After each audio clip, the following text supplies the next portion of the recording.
No, I wasn't obsessive. I wouldn't describe it as that. I think if it had been anybody that had done what she'd done, I'd have done the same thing. At the end of 2001, the police came close to catching Fiona in Holland, but she'd already left in a caravan for Spain. And she'd just found out she was pregnant. It was an old 1960s, very, very tiny caravan with a damaged door, which we bought off a Dutch police officer, and we laughingly called it the TARDIS.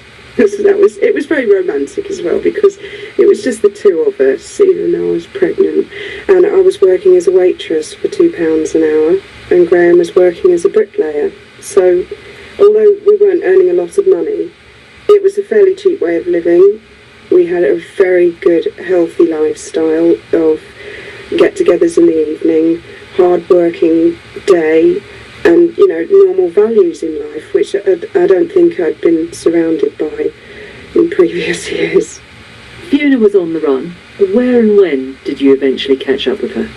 As a result of the information that we received, I went to Spain, I think it was in 2002, to identify Fiona Mont at a caravan park near Malaga. A woman from Brighton, described as Britain's most wanted woman, has been... This is the face of Fiona Mont, the woman dubbed Britain's most wanted. The reason I went across there was only to identify her. She was using a different name at this time. She wasn't known as Fiona Mont, she was known as Jacqueline Mayhew. Arrested her at a campsite in Malaga. And the Spanish authorities insisted that somebody that knew her be there to actually identify her.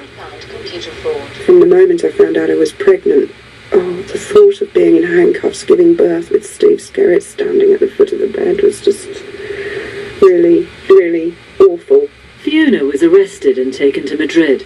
The case was now out of Steve Skerrett's hands. As far as I was concerned, what I set out to achieve had been done. The fact that she wasn't going to get away with it scot-free, that she wasn't just going to stick two fingers up to the police or to anybody in authority and say, well, you can't catch me. When you were actually in prison, was that a real low for you? But yeah, the first few moments weren't very cheerful, no. Obviously because I had to leave Graham and my daughter. They were police holding cells which were really grim. The toilets had a lot, and I'm not a fussy person, I'm not that fussy, but the walls were thick with brown slime. So were the taps, mirrors, absolutely stank.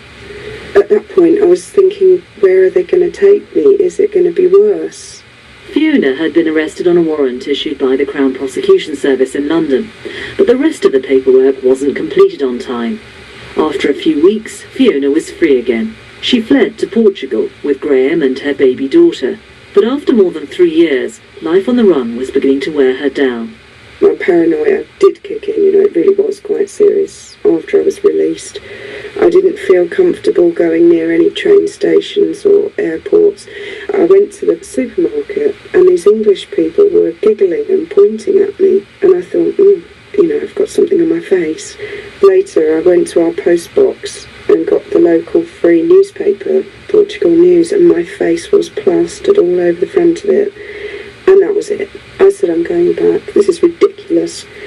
I did a test run to come back to England, and everything was fine. When you say test run, you basically flew back on my own, without Graham or Sam there. I didn't want them to go through it. I thought, if they're going to wrestle me to the ground, point guns at my head. It sounds ludicrous, me saying that, but at that stage I thought, well, maybe I will have armed police surrounding me and wrestling me to the floor. Maybe I'll even get a kicking, Really cannot think what I did to quite warrant this. Anyway, I came back and everything was fine. I stopped for 24 hours. I went back to Portugal to be with them. And gradually we moved back. And in the event, you just came back. You walked through the airport like anybody else. Yes. There was some scrutiny of my passport for some minutes, longer than everybody else's. So I felt they knew it was me. Was her crime so serious? Was it serious? It was only serious in that the value of the goods that she was involved in was high. You're talking about £350,000. Seriously affected, does it affect anybody else really? Well, not really. Today, Fiona lives and works near Brighton. She and Graham have had another baby. Steve Skerrett was forced to retire early from the police after being disciplined on a data protection matter. Time elapsed, and without Steve, interest in Fiona's case dwindled, and it was closed in 2005. Despite contradicting one another, Fiona and Steve both insist their version of events is the true one. The facts remain unclear, but Fiona has no regrets about her actions. You've used the word paranoid once or twice during the course of this conversation.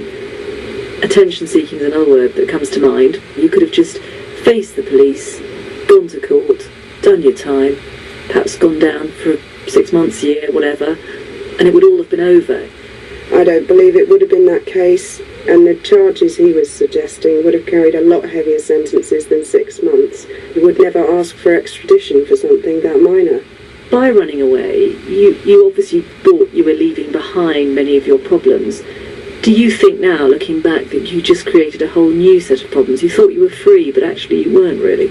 No, I don't. If I had stayed, I dread to think where I would be now. I wouldn't be with Graham, probably, because it can be very strenuous, prison relationships. I wouldn't have my 2 children. I wouldn't have travelled round Europe. I've had a fantastic time with Graham and a very unique life. The presenter of Beyond These Walls was Ritula Shah, and the producer was Sarah Bowen.